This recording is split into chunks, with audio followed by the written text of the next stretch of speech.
Бүгін біз Шекершілер микрорайонында урнашқан мәшітте жымға намазына шақырылған мақсус қонақ Татарстанның Көньяк төбәге қазыйы Ақсубай районы имам мөхтәсибе Рауил хәзрәт Зөфәров. Аллах йортына mübarәк сәгатьләрдә килгән кардәшләрем, үзләрегезгә, якыннарыгызга, гаиләләрегезгә динебез исламның сәгадәт булган сәлам дуалары ирешсен. Ассаламу алейкум ва рахматуллахи ва баракатуху. Раббыбыз Аллах гамәлләребездән разый булса иде. Икен янын гыйззәтен, рахмәтен, бәрәкәтен бирсә иде. Раббыбыз Аллах азза ва җаллә ушбу Тәхрим сүрәсендәге аяти кәримәдә дә "Эй иманлы бәндәләрем" ди. Эй иман китергән бәндәләрем, үзләрегезне һәм дә гаиләләрегезне тәму утыннан саклагыз ди Аллах азза ва җаллә әйтә. Ушбу тәму утының утыны булып торыр адәм балалары һәм ташлар. Ушбу тәму утында булыр Аллаһның газап зибани фәрештәләре. Алар бәндәләргә газап бирерләр, Аллаһ Тәгаләнең әмрен үтәрләр, әмреннән һич тә чыкмаслар дип Раббыбыз Аллаһ хәбәрен биреп әйтә җәмәгать. Шуңа да тормышыбызда, хаятыбызда улуг булган, сәгадәт булган вазифа, инде ушбу фани дөньяда яшәгән вакытта ничек булса да үзләребезне, гаиләләребезне, инде кардәшләребезне, нәсел буыннарыбызны тәму утыннан саклау. Сәгадәт булган тәрбия, сәгадәт булган үрнәк булган юлны күрсәтү җәмәгать истебездә ваҗиб булып тора, фарыз булып тора. Аллаһ Тәгалә китабы Куръани Кәримендә дә Пәйгамбәрбез саллаллаһу алейхи ва саллямга хитаб кылып: "Анзир аширатака вал aqrabin" Син якыннарыңның, балаларыңның, туганнарыңның исләренә сал, кыямәт көне хакында исләренә төшер. Инде намаз укы, намазга торсыннар, гамәлдә, ибадәттә булсыннар дип Аллаһ Тәгалә әмрен әйтә. Шуңа да иң беренче чиратта булган Аллаһ Тәгаләнең кушканын үтәү, ушбу фани дөньяда кыйбла әһле булып яшибез икән, иманлы, мөэмин мөселман булып яшибез икән, безнең якыннарыбыз, бу безнең балаларыбыз, бу безнең гаиләбез, бу безнең аныкларыбыз. Әлхәмдүлилләһ, аларга сәгадәт булган динебез таләп иткән, сәгадәт юлны күрсәтү истебездә булып тора. Расулыбыз саллаллаһу алейхи ва саллям бер хадисендә Адам баласына, әгәр дә Аллаһ Тәгалә Раббыбыз насип итсә гаиләсен, балаларын, якыннарын, һәм инде бер генә мәртәбәдә йөзе кызармаса буларның тәрбиясендә, бер генә мәртәбәдә ымтылмаса буларны тәрбияләргә, Аллаһ Тәгалә бу кешегә җәннәтнең исен дә сиздермәс ди. Җәннәтнең исен дә сиздермәс. Хәтта бу кеше намазлы булса да, уразалы булса да, гыйбадәтле булса да, әгәр дә гафил икән якыннары хакында, нинди сәгадәт тәрбия бирү хакында, иллә магар үзенең тормышы хаяты белән яши икән, балалары үзенең тормышы хаяты белән яши икән, һич тә уйламый икән, фикерләмәй икән, инде әлбәттә бу кеше дәюс Аллаһ Тәгалә каршында гафил булган, Аллаһның әмерләрен үтәүдә, тыйганнарыннан тыюда гафил булган, шуларны җиткерүдә гафил булган адәм балалары җөмләсеннән булырга мөмкин. Шуңа тормышыбызда, хаятыбызда иң мөһим булган нәрсә, әлхәмдүлилләһ, үзләребез сәгадәт булган тәрбияләнү. Аллаһның рәхмәтенә, фазлы карамына омтылу. Һәм инде әлбәттә бу тәрбиядә улуг булган үрнәк булып тора Расулыбыз саллаллаһу алейхи ва саллям. Ягъни без әти-әниләр, әби-бабайлар балаларыбызны, аныкларыбызны ничек тәрбиялибез? Нәрсәгә өйрәтәбез? Әлбәттә бу тәрбияне алар әүвәлән бездән карап алалар. Ничек үзебезне тотабыз? Ничек тормышыбызны алып барабыз? Ничек икән алыш биришебез? Ничек икән вәгъдәләребезне үтибез? Ничек икән сүзләребездә торабыз? Булар бөтенесе тәэсир итә җәмәгатул муслимин. Пәйгамбәрбез саллаллаһу алейхи ва саллям ушбу сәгадәт 20 ел дәврендә булган асыл тәрбиясен бирде. Һәм инде әлбәттә Расулыбыз саллаллаһу алейхи ва саллямның әйткән сүзе: "Сахабаларым сезләргә күктәге йолдызлар төсле" ди. Кайсына ябышсагыз да, кайсына карасагыз да адашмассыз ди. Ягъни бу кавым, бу буын шундый сәгадәт тәрбия алды, ягъни бөтен дөньяга сәгадәт булган үрнәк булды җәмәгатул муслимин. Бу урында да тукталып үтәсем килә. Шундый вакыйгага гадаләт, ягъни гаделлек, инде Аллаһның диненең өйрәткән сәгадәт булган үрнәкләре, әмерләре хакында. Пәйгамбәрбез саллаллаһу алейхи ва саллям Мәдинә шәһәрендә яшәгән вакытта бу дәверне беләбез җәмәгать. Хайбар яһүдләре, ягъни Хайбар җиренең яһүдләре Пәйгамбәрбез саллаллаһу алейхи ва саллямга, ягъни мөселманнарга карата хыянат иттеләр. Алар вәгъдәләрендә, килешүләрендә, сылыкларында тормадылар. Хыянат иттеләр. Шуның белән хур булдылар. Ушбу сөйләшүдән соң, бу хәлдән соң, инде аларны инде сырып чыгарылдылар. Һәм шулай ук килешү янә төзелде араларында. Bularның бик күп хөрмә бакчалары бар иде, бик күп хөрмә бакчалары, хөрмә агачлары үсә иде, хөрмәләре күп иде. Һәм инде булар һәр елны Пәйгамбәрбез саллаллаһу алейхи ва сәлләмгә, ягъни казнага ярты 50% хөрмәләрен бирергә тиешләр иде. Һәм һәр елны Пәйгамбәрбез саллаллаһу алейхи ва сәлләм шул хөрмә агачларын санап җыючы кешене җибәрә иде. Һәм һәр елны Пәйгамбәрбез саллаллаһу алейхи ва сәлләм шул яһүдләрдән сорый иде, кемне җибәрим, кемгә ризасыз диеп. Һәм булар сорый иделәр, Абдуллаһ ибн Равах дигән Пәйгамбәрбез саллаллаһу алейхи ва сәлләмнең сахабасын сорадылар. Абдуллаһ ибн Равах килгәч, һәр агачны, һәр куакны саный башлады, хөрмәләрне. Күпмесе хуҗаларга кала, күпмесе китергә тиеш казнага, мөселманнарның казасына. Һәм инде шул вакытта яһүдләр үзләренә бер хәйлә кырып, инде Абдулланы инде сатып алырга ниятләделәр. Сатып алырга. Төрле булган матур булган тукымалар белән килеп, төрле зиннәтле әйберләр белән килеп, аңа тәкъдим иттеләр. Ягъни ничек булса да безнең файдага сана инде, туган. Безнең файдага хисапла инде. Безгә күбрәк калсын инде дигән, ягъни фикер белән мәш килделәр. Ягъни Абдулла ибн Равахны тиклем инде сатып алырга теләделәр. Валакин Абдулла ибн Равах нинди максат белән килгән? Пәйгамбәрбез саллаллаһу алейхи ва сәлләм ярты хөрмәне сана дигән иде. Шул ярты хөрмәне санады. Санады. Шуннан соң борылып, я маъшарал яһуд, эй яһудлар ди, сез беләсезме ди? Мин бит сезнең янга Аллаһ Тәгаләнең иң яраткан, иң сөекле бәндәсе янынан килдем бит. Иң сөекле бәндәсе янынан килдем ди. Пәйгамбәрбез саллаллаһу алейхи ва сәлләм Аллаһның хәбибе, иң сөеклесе. Шуның янынан килдем бит мин ди. Аллаһ Тәгалә ачулы булган, Аллаһ Тәгалә ләгънәт иткән кавым янына килдем ди. Фатиха сүрәсен укыганыбыз бар бит. Аллаһ Тәгалә берселәрен адашканнар дип атады, бер төрле кавымны Аллаһның ачуында дигән кавым дип әйтте. Аллаһның ачуы төшкән кавым янына килдем бит. Шуны беләсезме? Иң сөекле кеше янынан, Аллаһның иң сөеклесе янынан, Аллаһ Тәгалә яратмаган кавым янына килдем бит. Валакин Аллаһ белән ант итеп әйтәм ди. Пәйгамбәрбез саллаллаһу алейхи ва сәлләмне никадәр каты сисәм дә, якын күрсәм дә, йөрәгемә иң якын кеше булса да Аллаһның пәйгамбәре Расулы, мин ди аның файдасына ди, сездән бер артык хөрмә алмыйм ди. Бер артык хөрмә алмыйм ди. Ягъни бер артык хөрмә алып китмим ди. Менә ничек әйткән пәйгамбәрбез ярсы дип, шуны алып кайтам ди. Аны күпме генә яратсаң да ди. Шуннан соң яһүдләр бидалика камас самавати вал ард, әйели шуның белән гаделлек белән күкләр җирләр тора шул дип әйттеләр, тирләрне шатлатып. Башка сүз әйтә алмадылар. Менә бу хадистән карасак та, җәмәгатул муслимин, динебез ислам сәгадәт урталыкка чакыра икән.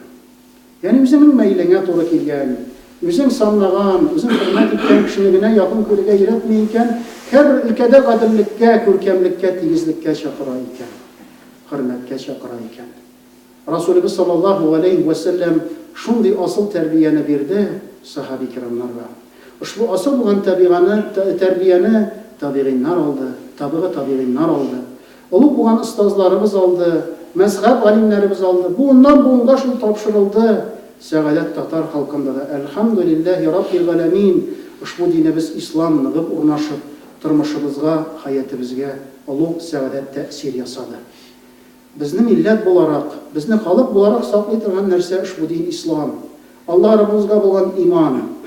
Раббыбыз Аллаһ азza ва җаллә китабы Куръани Кәримендә дә инде әмерләрен һәр вакыт безнең фикерләребез, инде башларыбыз эшләсен өчен, акылларыбыз һәр вакыт инде уйласын өчен адәм балаларына мөрәҗәгать итеп әйтә. Аллаһ Раббыбыз рәхмәте фазлын кылды.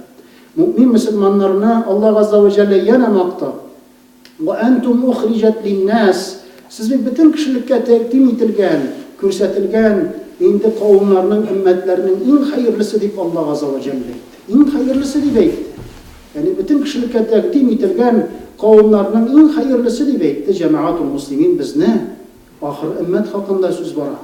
Шуңа ахыр өммәт булгач, һәрбер сүзендә, телендә, гамәлендә, гыйбадәтендә ул сәгадәт үрнәк зат булырга тиешле. Гаиләсендә, хатыны белән булган мөнәсәбәт, балаларына булган мөнәсәбәт, өлкәннәргә булган мөнәсәбәт, күршесе булсын, ул ислам динендә булсын, башка диндә булсын, күркәм сәгадәт булган хөрмәт. Эш хезмәт итә икән, тырыша икән җәмәгатул муслимин, иң беренче Раббым Аллаһ дип, ушбу сәгадәт динне файдаланып, тормышын күркәмәгән.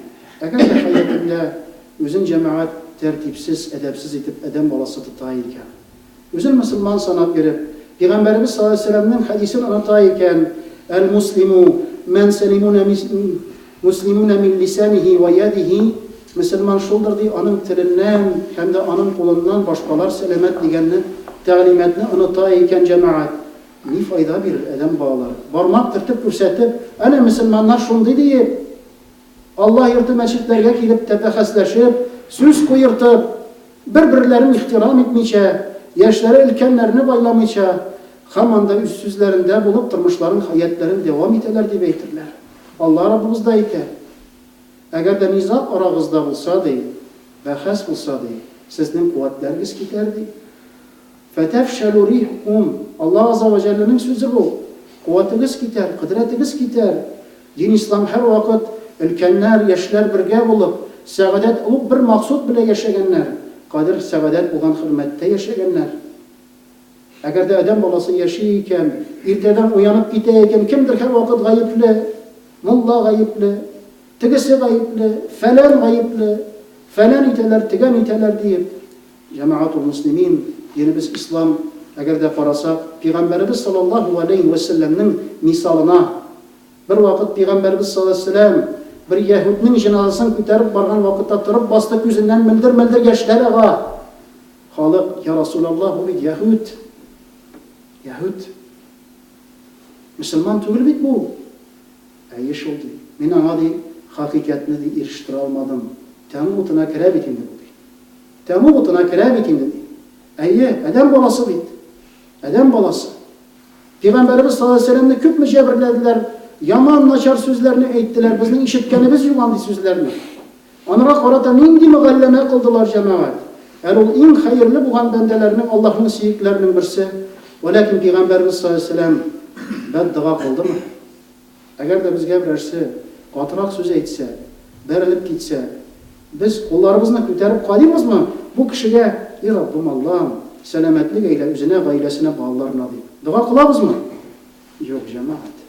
Biz kargarga mümkünbüz, sügerge mümkünbüz. Ama lakin dinimizin asıl iletkeni de şu, kıyım bulsa da, hater bulsa da Peygamberimiz sallallahu aleyhi ve sellem tevfik hidayet tilep dua kılgan cemaat. Ayrımlığı şu. Min ayttim bittim, sen tamuk kisevi, min başka nerse etmeyin diye. Yok, özün tutmağın olay. Bir kere bulsa Peygamberimiz yana bargan etken, yana bargan etken, yana bargan etken. Yani bu Allah'ın rahmeti, bir ansat kilgen nerse tügül. Özümüz yaratkanlarga imanını biz biremiyiz, yüreklerine yarıp salalmayız. Başlarını açıp salıp, indi hikmet, saadet yolunu salalmayız. Peygamberimiz sallallahu aleyhi ve sellem, ağası, abzası Ebu Talib yanında, anım indi ülürgeciyina, indi mine bu dünyadan kitergeciyina yanındaydı. İkinci yakta Ebu Cehil gibi.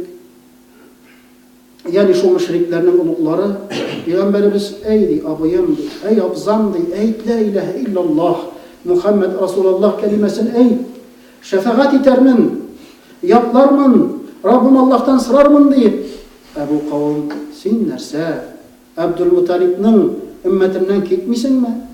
O halk yolundan gitmişsin mi? Tekrar ettiler. Yani Ebu Talib bu dünyadan iman kelimesini etmişe imansız gitti. Peygamberimiz sallallahu aleyhi ve sellem şunday ona İslam'da kıyın idi. Allah tebareke ve teala ayet verdi. فَاِنَّكَ لَا تَحْدِي مَنْ أَحْبَبْتِ فَاِنَّ اللّٰهَ يَهْدِي مَنْ يَشَاءُ Derslikte sen yaratkanlarına tevfik hidayet bir almışsın. Lakin Rabbim Allah tevfik hidayet birer. Rabbimiz Allah tevfik hidayet birer. Allah tebareke ve teala tevfik hidayet birer. Şu halk, Tatar milleti, şu dine bilen küterilip, elhamdülillahi Rabbil alemin, bütün kavimlerga, halklarga alemde saadet örnek bulsaydı. Lekik bulgan şanın derecesini elhamdülillahi Rabbil alemin kaytarsaydı. Şu derecesinde iman bilen, tevfik bilen, başındaki çöpçarını alıp atıp, faydalı bulgan maksud uylar, fikirler bilen, terbiyelenu tizeli yolunda bulsaydı Allah'ın rahmetine girişir. Eğer de ezgine, eligine dinini ilene başlayan, Әле генә хадисләрне ятлый башлаган, Аллаһның китабын әле генә укый башлаган. Әгәр дә инде шул кешенең башына шундый фикерләр керә икән, әле ул нинди дәрәҗәгә ирешкән? Әбу Ханифа хәзрәтләре әйткән, әгәр дә минем сүзем хадискә каршы килсә, атып бәрегез. Имам Шафии шулай әйткән, бусы шулай әйткән, бусы шулай әйткән. Нинди хәтәр халат бит. Безгә әйткәнме соң алар? Безгә әйткәнме? Алар бит үзләренең шәкертләренә, олы булган мөҗтәһидләргә әйтеп калдырганнар шул сүзләрне. Без гади булган гавам халыкка түгел, казый исемен күтәреп җирсәк тә, мөхтәсиб исемен, имам исемен күтәреп бирсәк тә, без сезнең кебек гади булган халык. Без иярәбез, тaqлид әйлибез. Әмма ләкин олы булган максуд, туктар мин гаиләме, сәгадәт күркәм тәрбия белән тәрбиялим әле. Инсафлы балалар булып үссеннәр. Инсафлы оныклар булып үссеннәр. Әлхәмдүлилләһ, Аллаһның рәхмәте илә, михрибанлы, шәфкатьле булган дин ислам шуңа өйрәтә, Аллаһның рәхмәте илә. Пәйгамбәрбез саллаллаһу алейхи ва сәлләм дә һәр вакыт намазга барган вакытта ишек катына бөтен нәҗасәтне актарып киткән, чәнечкеләрне бәреп киткән. Күрше яһуд белә бит аның кем икәнен. Ләкин Расулыбыз җыештырып намазга бара иде. Көннәрдән бер көнне юк, бер көн юк, ике көн юк, сылый кем нәрсә? Аураган бит күршең. Халым белергә кирәк. Халым белергә. Куркып калган яһуд күрше. Пәйгамбәр кирде. Нәрсә булыр икән? Нинди җәза бирер икән дигәч, халыңны белергә кирдем ди. Динебез ислам шуңа өйрәтә ди. Дин ислам шул. Халыңны белергә өйрәтә ди. Аллаһның рәхмәте илә. Ушул мөбарәк булган җомга көне ничек Пәйгамбәрбез саллаллаһу алейһи ва сәлләм әйтә? Фәиннә лил мәсаҗиди әүтад, ризыктан мәчетләрнең ди баганалары бардыр ди. Баганалары ди. Аларны ди Аллаһның фәрештәләре зиярат кылалар ди. Нинди баганалар? Кемнәр? Без намазга килгән яшьләр, бабайлар, астакатта укыган апалар, әбиләр, сеңелләр.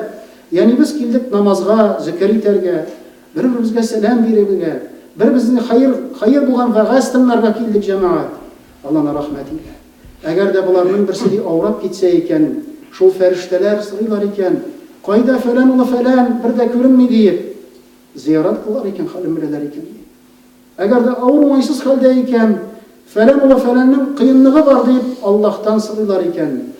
Җәмәгать, әлхәмдүлиллаһи раббил галәмин. Аллаһ Тәгалә ниғмәтләр насыйп итте. Уйлап карыйк әле. Бүгенге көн нинди көн дисәк, җомга көн, һәм нәрсә? Бөтен дөнья нинди? Бөтен дөнья хиҗаб көне. Күз алдыгызга китерегез. Өлкән буын бабайлар утыра. Шундый сүзнең нәрсә икәнен дә белмәйбез без. Качып кысып иләрдә җомга намазлар укыганнар. Аллаһ йорты мәчетләр ябылган, җимерелгән, киселгән, муллалар сөрелгән, атылган, куылган, кыйналган. Шундый дәврләр булды. Бүгенге көндә 1000 ярым артык мәчет. Аллаһ рәхмәт. Ничә уку йортлары, академиялар, әлхәмдүлилләһ, китап тулы кибетләр. Нинди генә вәгазь юк, насихат юк. Bütün нәрсә Аллаһның ниғмәте, рәхмәте илә бар. Әлхәмдүлилләһ, апаларыбыз, әлхәмдүлилләһ, әниләребез, сеңелләребез гәүрәтләрен каплап, хиҗабларын кияләр. Аллаһның рәхмәте илә. Бу нәрсәләр бар иде. Шуңа шөкрана кылып, әлхәмдүлилләһ, бу булган ниғмәтне саклап яшәү Аллаһның рәхмәтенә фазлы карамын алып бара. Шуңа әлхәмдүлиллаһи раббил галәмин. Әлбәттә, улы булган насихатыбыз файдалы, хәерле гыйлем алу. Пәйгамбәрбез саллаллаһу алейхи ва сәлләм дә инде дуа кыла иде. И Раббым Аллам, гыйлемнең файдалысын насип кыл дип. Бу пәйгамбәр, и Раббым Аллам, файдасызыннан, зарарлысыннан сакла дип, Аллаһ Тәгалә дуа кыла иде җәмәгать.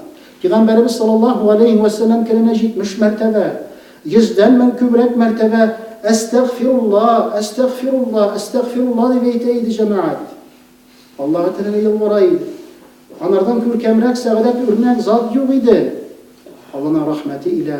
Әгәр дә без Пәйгамбәрбез саллаллаһу алейхи ва сәлләмнең шул сүзләрен сөйләп, тормышыбызда, хаятыбызда киресен сукаласак, киресен эшләсәк, нинди ниғмәткә ирешәбез, нинди фазиләткә ирешәбез. Шуңа Аллаһ тәбәрәкә ва тәгалә хаят тормышларыбызга бәрәкәт, иминлекләр иләсә иде.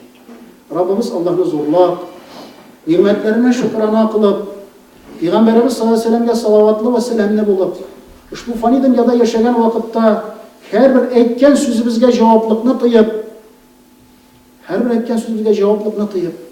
һәрбер кылган гамәлебезгә җаваплыкны тоеп яши алсак, Менә шулай булган вакытта илдә хәятта бәрәкәт, тынычлык, саулык, сәламәтлек килер. Кайгы, афәт, фитнәләр, яман юллар, күз яшьләре, хәсрәтләр, бәлаләр бездән ерак булыр. Аллаһ тәбәрәкә ва тәгалә рәхмәтен әйләсен. Илләребезне, хәятләребезне мөбарәк кылсын, мөбин кылсын. Раббыбызның рәхмәте белән нурлар җирлеге, нурлар шәһәрләре, мәхәллә мәчетләре гөрләп торсын. Бергәләп намазда, гамәлдә, гыйбадәттә булырга насип булсын. Аллаһ Тәгалә рәхмәте белән калып күңелләребездәге бер-беребезгә битарафлыкны, гафиллекне, бер-беребезгә катыллыкны, мәрхәмәтсезлекне алса иде. Аллаһның рәхмәте фазлы илә икән яның шатлыгына ирешсәк иде. Раббыбыз Аллаһ гаиләләребезгә бәрәкәт бирсен, тормышларыбызга иминлек бирсен. Раббыбыз Аллаһ фанилыктан бакыйлыкка үткән әтиәниләребезне, әби-багайларыбызны, ир туганнарыбызны, кыз туганнарыбызны, хәләл җифетләребезне, йөрәк җимешләребезне гафу кылсын, рәхмәте фазлы илә урыннарын җәннәт эйләсен. Баракаллаһу лана ва лакум фил Qur'анил газим ва нафa'ана бима минал аят ва зикрил хаким иннаху хувал гафурur рахим al-jawadul karim al-aliyyul azim as-sami'ud дуа. Равил хәзрәт Зәфәров мәхәллә кортлары белән җомга намазын укыды, бирелгән садакаларга дуга кылды. Бу җомга вәгазьләренең максаты, улуг максаты нәрсә? Иң беренче максат, ягъни халыклар арасында илдә көндә тынычлык булсын дип, динебез исламның тынычлык, кешеләргә илләмәгәр бәхет, шатлык тели торган дин икәнен аңлату төшендерү. Яшьләребезгә булсын, өлкән яшьләргә булсын, бер-беребезне хөрмәт итеп яшәү, бер-беребезне аңлау, бер-беребезгә юл куя белү, mana шуларга да инде бигрәк акцент ясап, басым ясап аңлату төшендерү. Динебез ислам гомумән шуңа чакыра. Ягъни тормышыбызда, хаятыбызда, гаиләбездә, балаларыбызда күркәм хәер тәрбия алып үссеннәр дип, төрле фаҗигалар, хәсрәтләр кабатланмасын дип. Чөнки диннең өйрәткән асыл шул. Дуслык, бердәмлек, кардәшлек. Аллаһ Тәгалә дә шулай әйтә. Сез кардәшләр ди, сез туганнар ди, бергә булыгыз, бердәм булыгыз ди. Халкыбыз да әйтә бит. Аерылганна яш иде, бүленгәнне бүрәш иде. Ана инде бу шундый цикл белән җомгалар үткәрү киләчәктә дә ниятләребездә бар. Шикәрчеләр микрорайоны мәхәлләсе иң активларның берсе. Биредә дини бәйрәмнәр зурлап үткәрелә. Балалар өлкәннәр арасында ислам диненә тарту, аны үстерү, ата-бабалардан калган гореф-гадәтләрне саклау буенча зур эш алып барыла. Biz indi bunu şeker bistəsi mədrəsəsinə jiribіз. Bir 15-20 yıllar jiribіз indi, baytak jiribіз. Şolay maturuguna ittirib, cəmaat belə bir 10-15 kişi bola bizden artığı da bola. Şolay ittirib maturuguna Kur'an okuyuz. Onlarısın uraza vaktında da bir katı meclisleri de uza. Kur'anlar da okuyuz. Nimeşti bizdə indi. Allah Teala'nın rizalığı için. Мәхәлләне бүген яшь имам Габделхамид Рәхмәтуллин җитәкли. Нурлат районы Аксакаллар шурасы рәисе Зөфәр Гыймаев алга табада мәчеттә күркәм эшләр башкарылыр дип исәпли. Җомгада безнең менә шул 70-80 кеше була инде. 5 вакыт намаз укыла, азан итеп, иншалла мәчетебездә, без елы иншалла без яшь булса да безнең Хамид хәзрәт җомганы да яхшы үткәрә.